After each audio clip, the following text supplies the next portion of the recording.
Pues ahora que he apagado el proyector, voy a ir apagando sucesivamente las 4 luces que estoy utilizando, no, son 5 luces que estoy utilizando en esta escena para quedarme con una luz principal y a partir de ahí reconstruiremos la escena. Empezamos por la luz de fondo.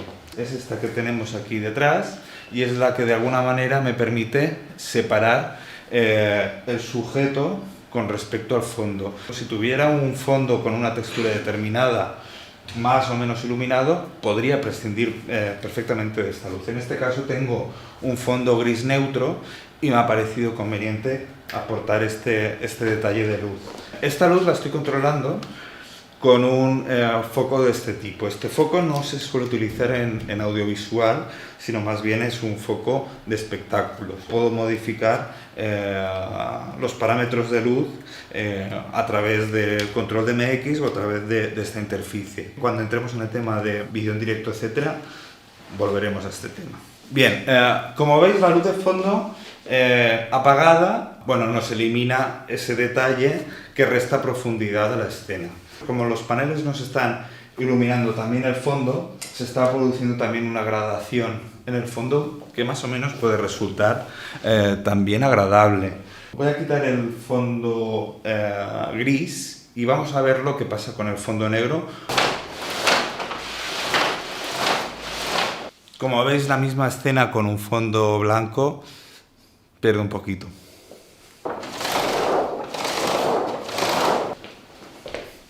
Bueno, pierde un poquito según lo que queramos conseguir. Para hablar de las distintas fuentes, la luz principal, de relleno, etc., dejaré el fondo negro porque veis que se aprecia mucho mejor lo que son los distintos recortes o los distintos tipos de luz que se producen en el maniquí, que se reflejan sobre el maniquí. Nos encontramos con la luz principal, que normalmente se coloca a unos 45 grados con respecto el eje de grabación y un poquito por encima elevado de los ojos para que la sombra en la nariz no sea demasiado pronunciada, ¿de acuerdo? Esa luz principal es la que nos va a dar la primera calidad de luz, ¿no? Ya puede ser dura, suave, etcétera, etcétera. Esta luz normalmente provocaría una sombra demasiado exagerada aquí, con lo cual utilizamos una luz secundaria de relleno, que es la que os estoy diciendo que está colocada justo encima de la cámara y es un gran softbox, ¿de acuerdo? Para recortar el sujeto con respecto al fondo estoy utilizando esta luz de contraluz, ¿de acuerdo? Y luego tengo ese otro contraluz todavía más pequeño con un punto de calidez que me recorta la mandíbula, ¿de acuerdo? Que se llamaría el kicker. El kicker no siempre es necesario. Vamos a ir eliminando ahora uno a uno y vais viendo cómo se va modificando la luz sobre el sujeto. Entonces, eliminamos primero el kicker y como veis pierdo este recorte sobre el fondo. Ahora eliminamos lo que sería el contraluz.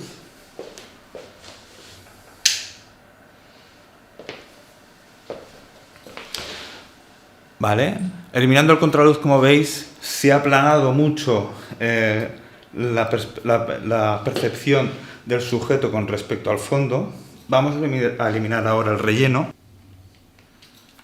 Bueno, y como veis ahora nos queda lo que sería la luz principal, que sin el resto de iluminaciones, pues bueno, evidentemente tenemos ahora mismo una situación de clave baja, quizá de más claro oscuro que no con las otras luces que nos permiten ir recortando y añadir matices.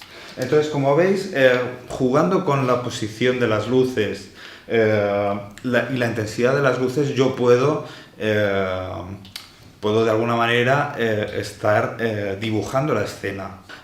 Voy a quitar ahora esta luz y vamos a ver qué efecto produce cada una de las otras luces independientes.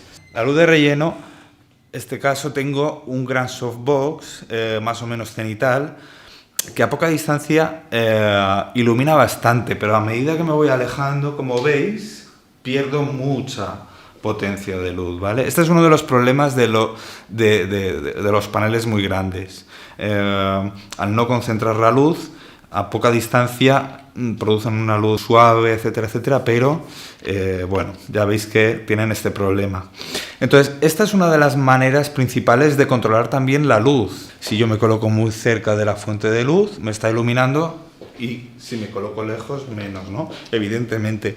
Hay la relación entre la distancia y la intensidad de luz es del orden de 4, es decir, a una distancia X y a una distancia 2X hay 4 veces menos cantidad de luz. El problema, como veis, de colocar las fuentes de luces más cerca o más lejos es que nos van a aparecer en escena, ¿vale? Entonces, evidentemente es un tema que es preferible siempre tener una fuente de luz más potente y poder regular que no al revés. Pero en este caso era lo que tenía, así que bueno, seguimos. Vale, y voy a apagar ahora la luz de relleno y voy a encender el contraluz. Bien, el contraluz, como veis, lo que me hace es precisamente recortar el sujeto con el fondo, ¿no? Es una luz que es muy interesante para poder dar profundidad a la escena. Ya lo hablamos también con el tema de materia, la profundidad de la imagen, ¿no? Lo comentábamos en relación a los aspectos matéricos de grano, de dobles exposiciones, superposiciones, opacidades, etcétera, etcétera. Pero fijaos que también la luz nos provoca esa sensación de profundidad. Entonces, elimino esta contraluz y enciendo el kicker. Vale, el kicker, como veis, es otro contraluz que se lo coloca normalmente en la otra posición. Suele provocar una iluminación más contenida, más dirigida con respecto a la mandíbula. En este caso estoy utilizando un panel de LEDs que normalmente tendría la misma temperatura de color que los otros, pero yo le he colocado aquí una gelatina naranja que le da esta tonalidad naranja a la escena, que en este caso me interesaba porque le daba cierta calidez. También, como veías, le venía de donde procedía la luz de fondo, con lo cual le transmitía también una sensación. Tenemos gelatinas de diferentes colores. Puedo colocar gelatinas azules, gelatinas todavía más rojas. Tengo gelatinas de todos los colores. Y por último vamos a colocar ahora solo la luz de fondo. Eliminamos el kicker. Esa luz de fondo también nos está favoreciendo al recorte del sujeto. Bien, también, como veis, según la disposición de todas estas luces, yo estoy creando diferentes efectos, ¿no? Y ahora mismo con esta luz de fondo puedo hacer incluso fantasmagorías y cosas así. Bueno, perdonadme. Vamos a volver entonces al esquema de luz principal con todas las luces. De atrás a adelante, otra vez como antes, tenemos el kicker, contraluz, relleno y luz principal, ¿de acuerdo? Ahora habéis visto la función de cada una de las fuentes de luz que se utilizan normalmente en lo que se llama el triángulo de iluminación básico, que es el heredado del desarrollo de la industria cinematográfica de Hollywood, ¿de acuerdo? Ya lo comentamos en clase, pero normalmente ese triángulo de iluminación tiende a favorecer lo que es la representación de la cara del sujeto, y en aquellos momentos que, digamos, las producciones cinematográficas hacían una inversión grande en pagar los sueldos de las estrellas y ellas, digamos, eran el polo de atracción en las películas, pues digamos que se pretendía de que salieran favorecidas las estrellas, ¿de acuerdo? Los rostros de las estrellas. Una vez que hemos visto el conjunto de luces en ese triángulo de iluminación básico, vamos a empezar ahora desde cero. Imaginemos que solo tenemos una única luz, porque evidentemente no necesariamente tenemos que simular siempre los esquemas de iluminación, es decir, habéis visto cómo la orientación de cada luz nos puede dar más o menos una calidad de iluminación diferente y va a tener una repercusión subjetiva en la representación de la escena, ¿de acuerdo? Entonces, veamos qué pasa entonces con cada una de las luces, colocando y controlando cada una de las luces. Imaginemos que solo tenemos una única fuente de luz principal. Bien, pues como veis, con una única fuente de luz se reducen esas posibilidades formales que nos permiten las otras luces. Bien, ahora mismo tenemos la fuente de luz principal colocada a 45 grados con respecto al sujeto. Vamos a ver qué pasa si la colocamos en una orientación diferente. Entonces, vamos a colocarlo ahora a 90 grados con respecto al eje. Como veis, cuando coloco la luz completamente lateral, conseguimos un efecto de claroscuro que también es interesante. A medida que voy moviendo el panel, como veis en este caso, es lo que os comentaba, el problema que tenemos con los paneles con respecto a los proyectores, y es que nos iluminan residualmente la escena. Vamos a seguir, lo vamos a colocar completamente frontal. Nos crea una luz más o menos neutra, ¿de acuerdo? No se provocan sombras, no se recorta, es una luz completamente neutra. En este caso estoy utilizando un panel y, como os decía, se pierde mucha intensidad de luz a una distancia más o menos larga, con lo cual no podéis apreciar. Pero si yo me acerco, en este caso, como es un panel, puede tener cierta gracia, porque nos ilumina uniformemente, y como tengo el fondo completamente oscuro, es una imagen que puede ser más o menos interesante. Otra cosa sería con proyector. Un proyector mucho más unidireccional, dudo que sea tan agradable la imagen. Con una única fuente de luz principal se nos crean sombras duras, y es por eso que os hablaba de que luego vamos a colocar una luz secundaria de relleno para mitigar esas sombras, ¿de acuerdo? Si no tenemos otro proyector u otro panel, podemos utilizar paneles reflectores, como por ejemplo un Porex, un cartón pluma, etcétera, etcétera. Fijaos que cuando lo coloco en esta posición me está suavizando las sombras, y de ese claroscuro tan exagerado, de alguna manera, como veis, al final se está controlando un poquito el contraste. Si estoy en una situación exterior, un Porex de este tipo pues puede ser un engorro. Es por eso que encontraréis en el mercado, pues encontraréis estos paneles que son mucho más versátiles porque se pueden plegar y además tienen diferentes superficies de reflexión. Y, por ejemplo, si colocamos el dorado,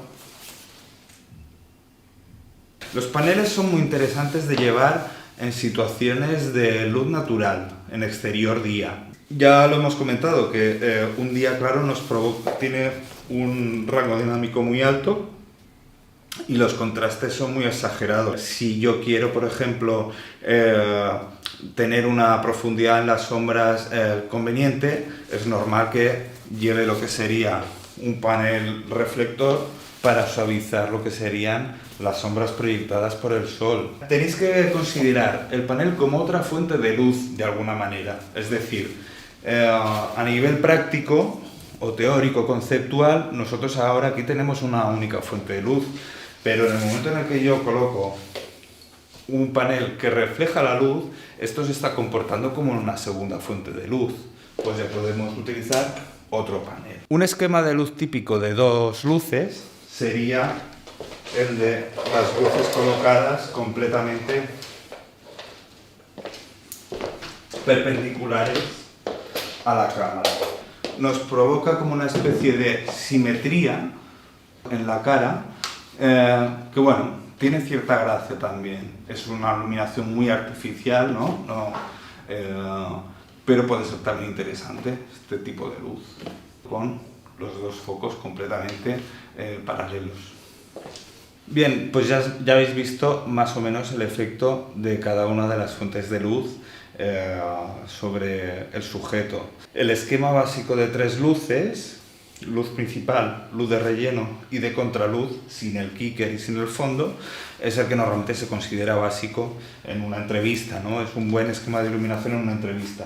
Cuando no disponemos de todas esas luces, podemos partir de una luz principal con un reflector, con un panel reflector, como os he enseñado antes, y en el caso de que no dispongamos de equipos de luz, podemos utilizar paneles o sea, la ventana como un panel de luz, etcétera, etcétera. Bueno, hemos utilizado siempre el referente del sujeto, pero como veis el fondo también tiene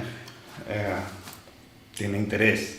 Imaginaos escenas en las cuales tenemos diferentes sujetos que son foco principal de atención.